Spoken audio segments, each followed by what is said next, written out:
Everyone, myself Pragati Singh. Welcome to my YouTube channel. आज की class में हम लोग पढ़ने वाले हैं पोषक तत्व क्या है इसके बारे में। इससे पहले हमारा जो वीडियो था उसमें हम लोग पोषण क्या है इसके बारे में पढ़े थे, और आज का हमारा टॉपिक है पोषक तत्व, जिसको हम लोग बोलते हैं इंग्लिश में न्यूट्रिएंट्स। तो चलिए अपने टाइम को ज़्यादा वेस्ट ना करते हुए आते हैं हम अपने आज के मेन टॉपिक पे, जो है न्यूट्रिएंट्स। सबसे पहले पोषक तत्व, जिसको इंग्लिश में हम बोलते हैं कि न्यूट्रिएंट्स। अब देखते हैं कि न्यूट्रिएंट्स क्या है।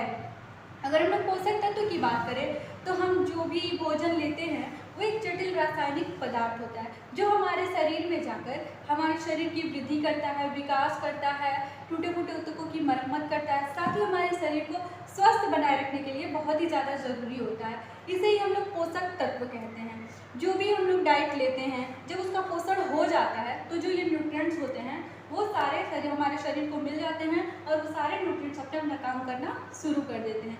इसे ही हम लोग बोलते हैं न्यूट्रिएंट्स। अब देखते हैं हम टाइप्स ऑफ न्यूट्रिएंट्स, जिसको हम लोग बोलते हैं पोषक तत्वों के प्रकार। अगर हम लोग पोषक तत्वों के प्रकार की बात करें तो ये टोटल 6 होते हैं। सबसे पहला नंबर आता है कार्बोहाइड्रेट, सेकंड आता है प्रोटीन, थर्ड नंबर आता है फैट, फोर्थ नंबर आता है मिनरल्स, और फिफ्थ नंबर आता है विटामिन, एंड सिक्स नंबर आता है वाटर, जिसको हम लोग जल बोलते हैं। सबसे पहले हम लोग देखते हैं कि कार्बोहाइड्रेट क्या है। सबसे पहले अगर हम लोग कार्बोहाइड्रेट की बात करें तो कार्बोहाइड्रेट का जो मुख्य काम होता है हमारे शरीर में, वो हमें ऊर्जा देने का काम करता है। साथ ही अगर हम लोग 1 ग्राम कार्बोहाइड्रेट का सेवन करते हैं तो उससे हमें 4.2 कैलोरी ऊर्जा मिलती है। अगर हम लोग कार्बोहाइड्रेट की और बात करें तो वो हमें कहाँ से मिलती है? वानस्पतिक जगत से मिलती है। ये पेड़ पौधों के तने, पत्तियों, फल फूल, जड़, बीज में कार्बोहाइड्रेट जमा रहता है। साथ ही अगर हम लोग कार्बोहाइड्रेट की प्राप्ति की बात करें तो ये हमें चावल, गेहूँ, ज्वार, बाजरा, मक्का, इन सब चीज़ों में देखने को मिलता है। और जो हमारा भोजन तालिका होता है उसमें कार्बोहाइड्रेट का सबसे ज़्यादा सेवन इंडिया में किया जाता है। क्यों? इसका रीज़न ये होता है कि कार्बोहाइड्रेट जो होता है ऊर्जा प्राप्ति का सबसे सस्ता और सरल स्रोत होता है। अगर हमारे पास कम पैसा है उससे भी हम कार्बोहाइड्रेट का सेवन करके अच्छी मात्रा में ऊर्जा प्राप्त कर सकते हैं। सेकेंड देखते हैं हम प्रोटीन। अगर हम लोग प्रोटीन की बात करें तो ये हमारा सेकेंड न्यूट्रिएंट्स होता है प्रोटीन, जो कि प्रोटियास नामक एक ग्रीक शब्द से मिलकर बना है, जिसका अर्थ होता है प्रथम स्थान रखने वाला। सबसे पहले जैसे कि जब हम वस्त्र विज्ञान की बात करते हैं तो वस्त्र विज्ञान में सबसे छोटी इकाई जो होती है वो होती है रेशा। रेशे से मिलकर ही हमारा पूरा कपड़ा बना होता है। उसी तरह हम न्यूट्रिशन में बात करें, हमारे ह्यूमन बॉडी की बात करें तो उसमें जो सेल्स होता है कोशिका से ही मिलकर हमारा पूरा शरीर बना होता है। तो उस कोशिका को बनाने का काम कौन करता है? प्रोटीन करता है। प्रोटीन का मुख्य काम क्या होता है? ये हमारे शरीर की वृद्धि, विकास करता है, सेल्स का निर्माण करता है, कोशिकाओं का निर्माण करता है, टूटे फूटे ऊतकों की मरम्मत करने का काम करता है। अगर हम लोग 1 ग्राम कार्बोहाइड्रेट, 1 ग्राम अगर हम प्रोटीन का सेवन करते हैं तो उससे भी हमें 4.2 कैलोरी ऊर्जा मिलती है। ये हो गया। अगर हम लोग हमारे शरीर में जो भी एंजाइम्स होते हैं, हार्मोन्स होते हैं, एंटीबॉडीज होते हैं, इन सबको बनाने के लिए प्रोटीन ही जिम्मेदार होता है। अब हम नेक्स्ट देखते हैं फैट, जिसको हम लोग हिंदी में बोलते हैं वसा। अगर हम लोग वसा की बात करें तो अगर 1 ग्राम हम लोग वसा का सेवन करते हैं तो उससे हमें 9.2 कैलोरी ऊर्जा मिलती है।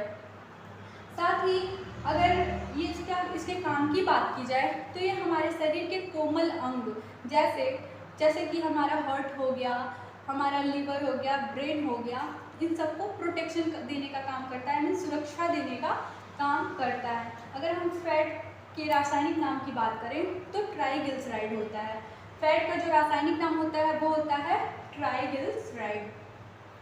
फिर हम देखते हैं मिनरल्स, जिसको हम लोग हिंदी में बोलते हैं खनिज लवण। अगर हम लोग खनिज लवण की बात करें तो खनिज लवण जो होता है वो हमारे हड्डियों, अस्थियों, दांतों, इन सबों को स्वस्थ बनाए रखने के लिए ज़रूरी होता है।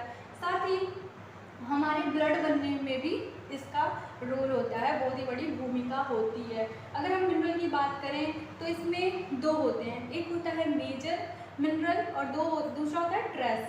मेजर खनिज तत्व और ट्रेस खनिज तत्व। अगर हम लोग मेजर खनिज तत्व की बात करें मतलब मुख्य खनिज तत्व, इसके नाम से ये स्पष्ट है कि इसकी हमारे बॉडी में हमारे शरीर में बहुत ही ज़्यादा मात्रा की आवश्यकता होती है। ये 7 होते हैं, जैसे calcium, phosphorus, potassium, sulphur, sodium, chlorine and magnesium. अगर हम ट्रेस खनिज लवण की बात करें, ट्रेस खनिज तत्व की बात करें, तो ये वे खनिज तत्व होते हैं जिनकी हमारे शरीर में बहुत ही ज़्यादा मात्रा में आवश्यकता नहीं होती है, लेकिन इनकी कम मात्रा भी हमारे शरीर के लिए बहुत ही ज़्यादा लाभदायक होती है। ट्रेस खनिज लवण जो होते हैं वो 4 होते हैं। कौन कौन से होते हैं? सबसे पहला होता है लोहा, आयोडीन, तांबा एंड मैग्नीज। ये चारों क्या होते हैं? हमारे खनिज लवण होते हैं।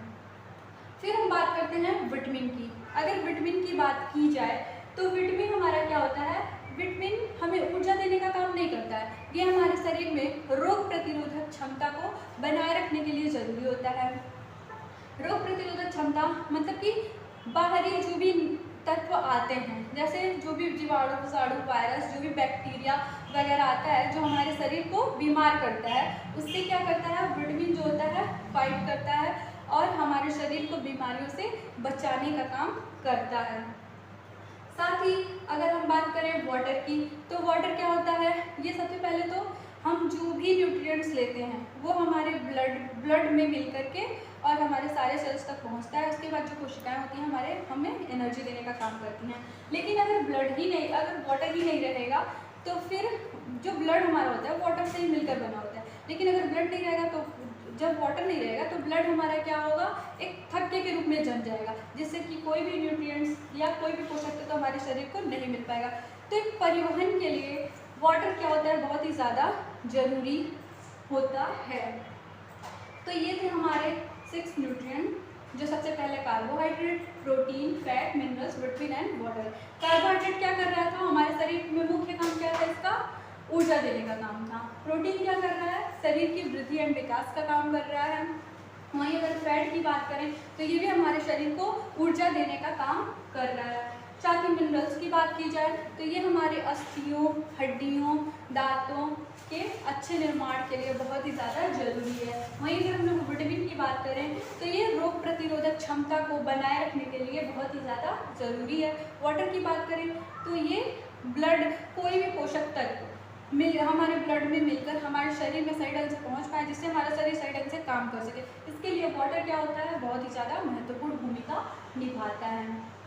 साथ ही अब आगे हम लोग बात करते हैं पोषक तत्वों का वर्गीकरण। अगर हम लोग पोषक तत्वों के वर्गीकरण की बात करें तो इसको इंग्लिश में बोलते हैं क्लासिफिकेशन ऑफ न्यूट्रिएंट्स। इसमें 2 न्यूट्रिएंट्स आते हैं। सबसे पहला आता है स्थूल पोषक तत्व, जिसको हम लोग बोलते हैं मैक्रोन्यूट्रिएंट्स। स्थूल पोषक तत्व स्थूल पोषक तत्व या बृहद पोषक तत्व, जैसे कि इसके नाम से स्पष्ट है कि इसकी हमारे शरीर में बहुत ही ज़्यादा मात्रा में इसकी आवश्यकता होती है, जो कि इसमें मुख्य रूप से कौन कौन आता है? Carbohydrate, protein and fat. इसी में से 3 जो होता है वो क्या होता है? मैक्रोन्यूट्रिएंट्स होता है, जिनकी हमारे शरीर में बहुत ही ज़्यादा मात्रा में आवश्यकता होती है। और किस लिए होती है? एक ऊर्जा देने के लिए होती है, शरीर की वृद्धि एवं विकास के लिए होती है, और क्या? और हमारे जो कोमल अंग होते हैं उनको प्रोटेक्शन मिल पाए, इसके लिए भी ज़रूरी होती है। सेकेंड होता है हमारा सूक्ष्म पोषक तत्व, जिसको हम लोग इंग्लिश में बोलते हैं माइक्रोन्यूट्रिएंट्स।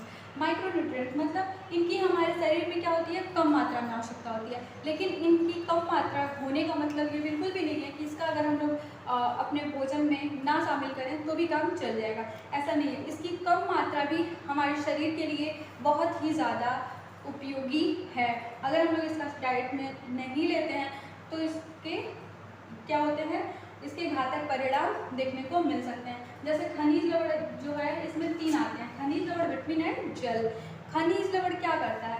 खनिज लवण जो होता है हमारा, वो हमारे अस्थियों, हड्डियों, दांतों, इन सब के निर्माण के लिए ज़रूरी होता है। साथ ही जो हमारा ब्लड बनता है, खून जो हमारा बनता है, उसके लिए भी किससे मिलकर बनता है? हीमोग्लोबिन की बात की जाए तो ये आयरन प्लस ग्लोबिन। आयरन क्या है हमारा? ये एक मिनरल्स है, और कौन सा मिनरल्स है?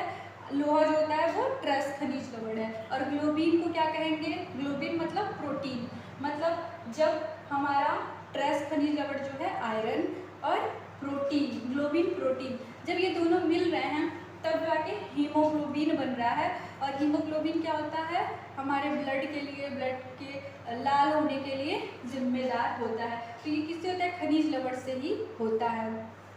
साथ ही विटामिन की बात की जाए, विटामिन हम लोग ऊपर भी बात कर चुके हैं कि ये क्या करता है, हमारे शरीर में रोग प्रतिरोधक क्षमता के लिए जिम्मेदार होता है। ये हमारे शरीर को ऊंचा नहीं देता है, लेकिन रोग प्रतिरोधक क्षमता के लिए जिम्मेदार होता है। शरीर को स्वस्थ बनाए रखने के लिए उपयोगी होता है विटामिन। साथ ही जल की बात की जाए तो जल क्या होता है, हम जो भी अपने आहार में न्यूट्रिएंट्स ले रहे हैं, हम जो भी डाइट खाते हैं, सब लोग क्या सोचते हैं कि हम संतुलित खाना खाएं, संतुलित डाइट ले, या हम अच्छा खाएं, अच्छा न्यूट्रिएंट्स मिले हमें, इसलिए कि हमारे शरीर में जाकर हमें अच्छा बनाए, हमें ऊर्जा दे, शरीर की हमारे ग्रोथ हो, डेवलपमेंट हो, हम एक्टिव रहें, हम सही ढंग से काम कर पाएँ। लेकिन ये सब किससे होता है, वाटर जो होता है वो हमारे ब्लड में क्या होता है, हमारे ब्लड में वाटर ही मिला होता है। इसी के रीजन की वजह से हमारा ब्लड क्या होता है, पतला होता है, लिक्विड होता है, जो सही तरीके से हमारे पूरी बॉडी में क्या करता है, परिवहन करता है, दौड़ता है। और इसी में जो होता है हमारा न्यूट्रिएंट्स जो होता है, पोषक तत्व भी मिल करके हमारे सारी सेल्स तक, सारी कोशिकाओं तक पहुंचता है और अपना अपना काम करते हैं, जिससे कि हमें सारी चीज़ें मिलती हैं जो कि हमारे शरीर के लिए ज़रूरी होती हैं। तो ये था हमारा आज का टॉपिक, जिसको हम लोग बोलते हैं न्यूट्रिएंट्स, पोषक तत्व। अगर आपको हमारा ये वीडियो अच्छा लगे तो आप हमारे वीडियो को लाइक कीजिए, हमारे चैनल को सब्सक्राइब कीजिए एंड अपने फ्रेंड्स के साथ शेयर कीजिए। मिलते हैं अपने नेक्स्ट वीडियो में। Thank you so much.